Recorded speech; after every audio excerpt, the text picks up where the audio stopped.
I did a dangerous thing yesterday. I went on the internet. I was looking at a variety of just wrestling related stuff, and I came across the term Ruthless Depression.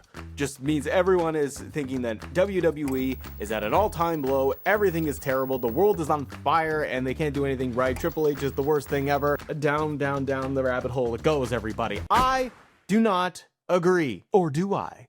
No, I don't. I wanted to explore this idea with you though. Have this conversation because that is one of my favorite things to do, is to unpack and to deep dive the goods and the bads of WWE specifically. Because even I have to look at myself. I have to look at how I watch it, how I consume the content, the product, and what aspects of it do I find are working and not working, and it's simply just my take and my opinion. Is WWE at its absolute worst? In my eyes, no. But where does it come from? Because I've seen worse.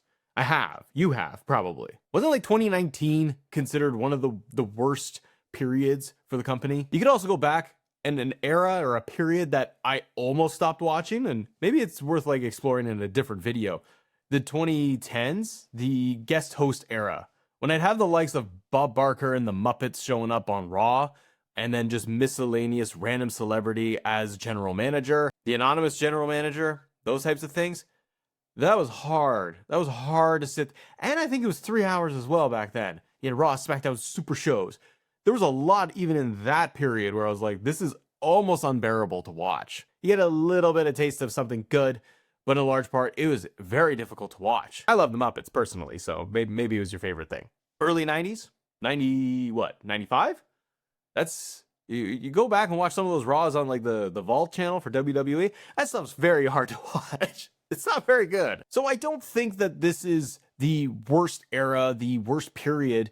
I certainly think that the product isn't as engaging, enthralling, captivating as it was even a short while ago. Because as this term comes up of ruthless depression, and it's a giant headline, so be it.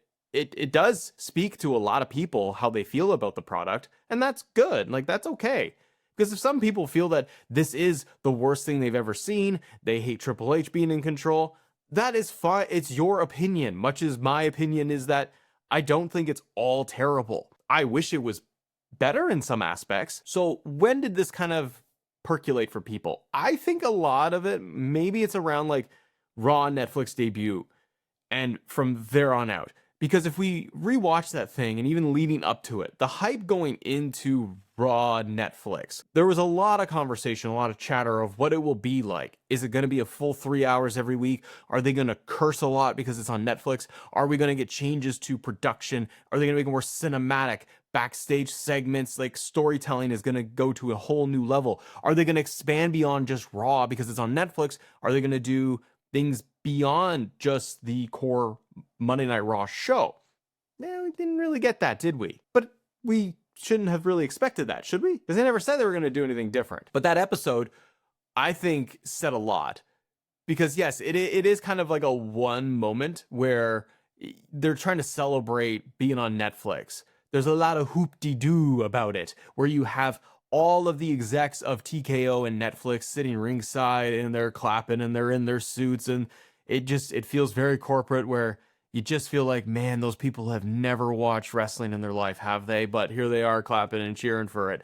That is my take. But then you have all of the shots in the audience, and they still do it today, of celebrities. Look at all the people that like our product. Look at all of the familiar celebrity faces that you might know of. And then you have Kevin McAllister sitting ringside and people pop for him because he's watching wrestling. Don't you like it too? And then you have The Rock. You have the final boss showing up.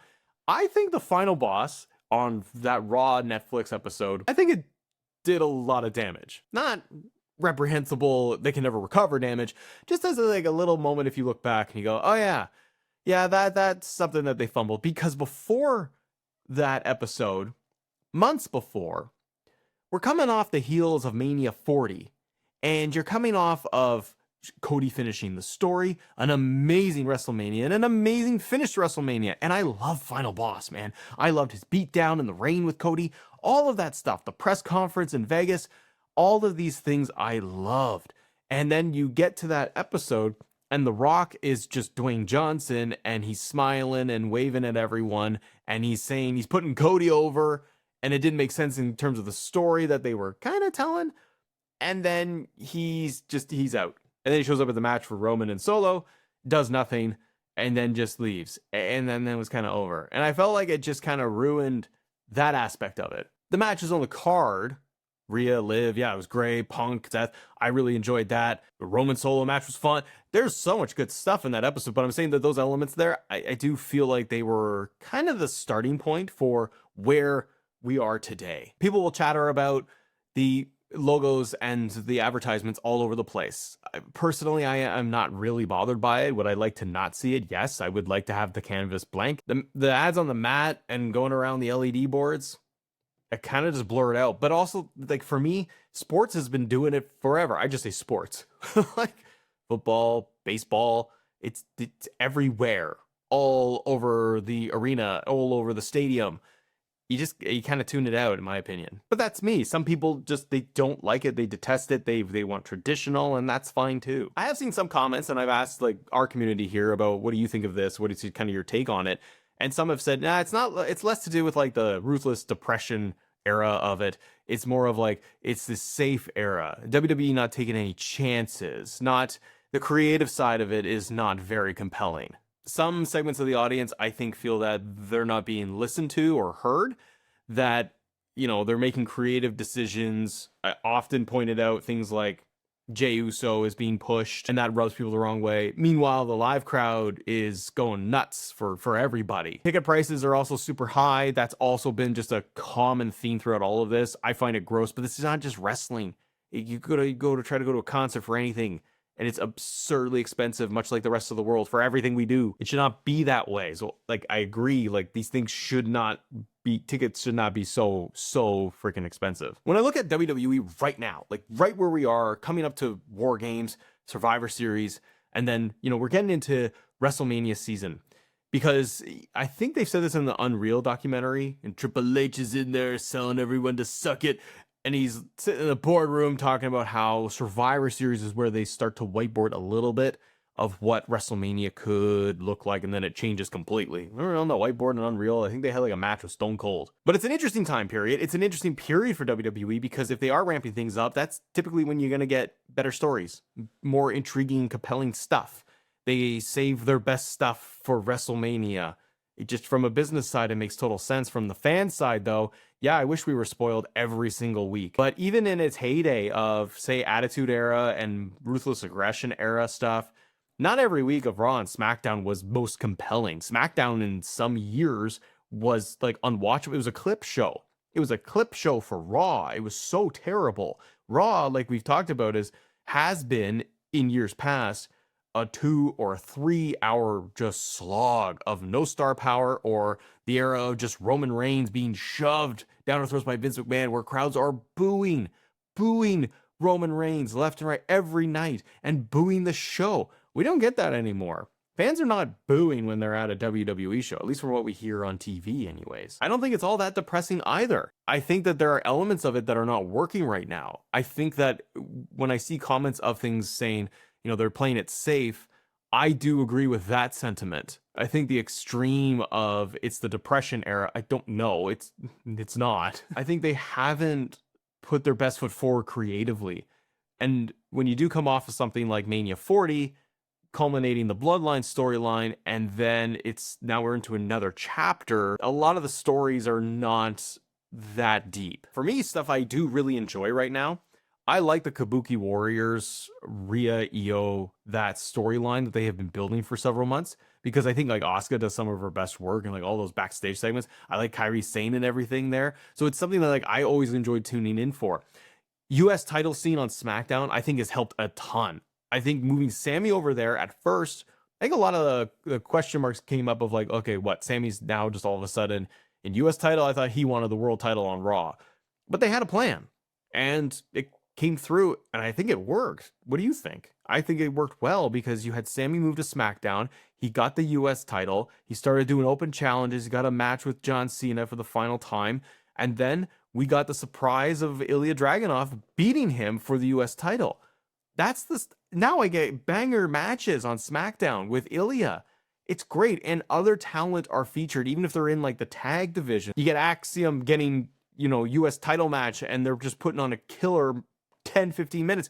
That stuff is sweet. I enjoy that. I can look at Chelsea Green, Julia, and like a situation like that. It's like Julia's US title run, it wasn't really any of a run. I don't think they could just figure out the creative for it. It didn't work. They tried something, but it didn't work. Contrast that with Becky. And I think that Becky, Lyra, Bailey, when they've been doing that, where is Lyra and Bailey right now, by the way? And Becky, where is all this? But you got now Maxine Dupree, and she's pushing a program with Becky Lynch. But when that first started culminating, when you had Lyra and Bailey and Becky, and the title was switching back and forth a lot, man, I thought that did so much for Lyra. And that's great because you're like, hey, more talent, newer talent, fresher talent. And I think for me, Becky was doing her best work this past year. I've really enjoyed it. Her previous heel run, never liked it. Like not in a, oh, that dastardly bad guy, I don't like them. No, it was like, go away, I don't want to watch this kind of thing. But then her and Seth on TV teaming together, I like that before Seth's injury. And like I said, Maxine Dupree is now being pushed. Whether you like her or not, I'm like, hey, I'm going to tune in because I want to see how somebody, I say newer, Maxine's been around for a while, but somebody who's getting pushed a little bit more, how do they do in that spot? How are some of the matches? And it's something that I don't see over and over again. And then things we see over and over again, I think that lead to a lot of fans feeling this sense of ruthless depression has been over the summertime, where on Raw specifically, you had Braun, Bronson, Seth beat down Jay, LA Knight, CM Punk, Jimmy over and over again, rinse and repeat, rotate the characters around for a DQ finish, or the music hits and Jay runs down and starts doing a beatdown and the bad guys run away, and that ends Raw. That was just over and over and over again. They stopped doing that. And they took a long time to stop doing that. I'm not trying to defend it, but they stopped, and now we're shifting gears. You got CM Punk as World Heavyweight Champion. Is it the way that I, as like a Punk fan, would want Punk to win the title? No, but there's circumstances. Like Seth got injured. Okay, well now we got to play something else out. And then you're going to give the title to Punk, and let's see where they go into WrestleMania season. It could be really cool. It could not. Maybe it will be trash. I see something like Logan Paul on TV now. I don't like Logan Paul. Like, I don't watch Logan Paul content, and I don't enjoy him. I do think that him as a wrestling character, he's very good. I like his matches, and I like how he performs. I like him as the heel that he is. And he plays off, for me watching on TV, he plays off really well with CM Punk. I kind of want to see that match because I want to see the stupid heel and Logan Paul get beat up by the good guy Punk. But let's talk about Punk for a second. Part of where I think fans also feel this lull is at the tippy top with the champions. Right now, because Seth got injured, Seth was your champion, and then now he's injured, vacate title, and now we got Punk as champion, and Cody is champion on the other brand. I think that the main tippy top title scene has also been a bit of a problem for people. It hasn't been the most compelling thing. Cody went through this huge storyline, even since returning to WWE, and he took on Seth, and then they built that story, and the pec tear, and all this stuff, culminating to WrestleMania. 2 years in a row that he just kept trying to get the belt. Highs and lows. And now Cody feels like he's just perpetually in whatever program. There's no really deep-seated story where I'm connected to Cody. It's a lot of Cody coming down and doing the Cody promos, and Drew McIntyre getting around and getting involved. I like that Drew is involved. That's a big positive. Why? I'm a McIntyre fan. I think he does amazing work. He's a compelling heel. I loved his program with Punk, and I want to see something really cool and interesting, but I'm like, the creative side, I'm like, something is not grabbing me there, and I don't really know what it is. And same with Punk. I'm missing that edginess from CM Punk. I haven't had that. I've had that a little bit when he returned, and he's getting in the face of Seth and Drew and Cody, and chalking it up on the microphone and feeling a little more edgy. And now I feel like it's very safe. I don't get the feeling of, ooh, I can't wait to see what CM Punk's going to say on the microphone tonight, because I think it's going to be, isn't it a great night to be alive in City for Raw? And that's what I'm going to get. And then someone's going to come out and they're going to talk. He might get a jab in there too, but it's missing that, I think, realism, that authenticity of Punk that I used to really like. SmackDown's tag division has done, it's interesting to contrast tag divisions from women's to Raw to SmackDown. SmackDown's tag division for a good chunk of 2025 they were building it. Like SmackDown was, I think, struggling a lot in a lot of areas, and some areas it was doing good, but the tag division was nothing. And then at one point, you felt like we got all of these really cool teams. They're giving them TV time. They're putting on banger matches. We're getting a TLC match on SmackDown. Should have been at WrestleMania, in my opinion, but we got a TLC match that was awesome. Pushing so many teams, and I like tag team wrestling. I miss it. I miss it being a focal point. And then you contrast with Raw, and you're like, it's just non-existent. Judgment Day had the tag titles forever. They did nothing. Styles and Dragon Lee have them now. Okay, let's see what they're going to do. Women's tag division, very interesting to me because it goes in such waves in my eyes, where over the years, there's a focus on the women's tag division and they can have really good matches and some feuds and programs and multiple teams. And then they disband and, you know, it goes flat, they ignore it. And then they just have makeshift people put together to create tag teams for the sake of it. But now, coming off of Mania, where Charlotte and Tiffany had their program, and they had the one promo that was very interesting, which led to a good match at WrestleMania. Tiffany retained. Charlotte was the bad guy, which I think was the wrong role, because what we got with Charlotte now, I think, is the right role. As soon as she started teaming with Bliss, you felt the chemistry. The two of them were having fun. Charlotte's over as a babyface, which is kind of wild. And that's a really cool thing to have. And they were tag team champions. Now they're going into War Games. I love to see what the story is going to be because it's unfolding with Kabuki Warriors. And like I said, that's a really fun story in my eyes. Now you've added in this element right now of Charlotte doesn't want to be with, you know, Alexa Bliss. She can't help him because Rhea and her history with Rhea. So they address that. So those are all pluses. I don't think it's a black and white issue for fans either. I don't care for, personally, like any of the tribalism of professional wrestling fans. I don't engage in it. Like, I'm just not online. I'm on here. that's the extent of it. So I stay in my corner. I mind my business. I keep my head down. I don't bother anybody. But the tribalism that has inherently been there is, I don't see the point of it. I understand when people want to have a healthy conversation around why their favorite thing is working or not working. I think that's totally good because you can look at things like the Vision storyline not working for some, but some people really love it. Also looking at one of the biggest stories of the year, John Cena, his retirement tour. That has totally ebbed and flowed, hasn't it? We've seen really cool matches. We've seen some questionable stuff too, haven't we? And it's had fans going on a bit of a ride of how they have handled it. WWE's handled it creatively. I can't sit here and say that the Cena stuff has been the best, but I don't think it's the worst thing. It's something I've enjoyed every single week on TV to see what Cena's going to say, match he's going to have, and the program they're going to build. It's still enjoyable. Bit of a rant today. But the point of this video is really to just try to talk to you directly on the other side of this. That I, as a wrestling fan of, 30 years now, seen some goods and seen some bads. Stuff flows, ebbs and flows. We go through down periods all the time. We go through down weeks all the time. But the idea of the world is on fire with wrestling and it's Triple H is ruining it. Every week is ruining it. I find that exhausting.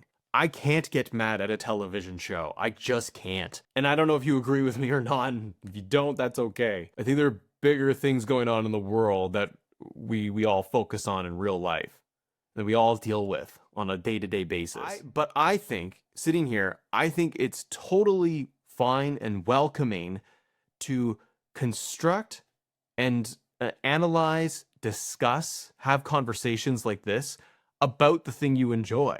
I think it's healthy. I think it's fine. I don't think it's the Ruthless Depression era. Seen worse. And I'm optimistic enough to say, I think there's enough good there, and I think they can get better. And as we inch towards WrestleMania, we'll probably have some high spots in there. And I do still think that they'll have some low spots. But even those low spots, I think it's just about how do you have the conversation?